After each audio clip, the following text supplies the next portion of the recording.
વાવ વિધાનસભા બેઠકની પેટા ચૂંટણીનો મુદ્દો અત્યારે ચર્ચામાં છે। પેટા ચૂંટણી મુદ્દે સાંસદ ગેનીબેન ઠાકોરે સૌથી મોટો દાવો કર્યો છે।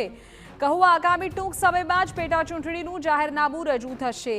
10 થી 15 દિવસમાં પેટા ચૂંટણી યોજાઈ શકે તેમ ગેનીબેને કહ્યું। પેટા ચૂંટણીમાં કોંગ્રેસના ઉમેદવારને જીતાડવા પણ તેમણે અપીલ કરી।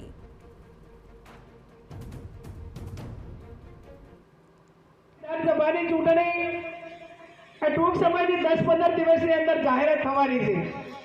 मने तमे आ 2 वखत धारासभ्य बनावीने छेक लोकसभा सुधी मूकी छे अने विशेषमां आज मारा ठाकोर समाजने 2 हाथ जोड़ीने विनंती करूं छुं के वाव विधानसभानी 2 वखत 3 वखतनी चूंटणी होय के बनासकांठा लोकसभानी चूंटणी होय एनी अंदर कदाच ठाकोर समाज तो हूँ उम्मीदवार होऊं एटले होय पर सर्व समाजे तमारी बेन दीकरीने आवडी मोटी करी छे त्यारे ठाकोर समाजनी ए आवनार समयनी अंदर विशेष जवाबदारी थाय छे।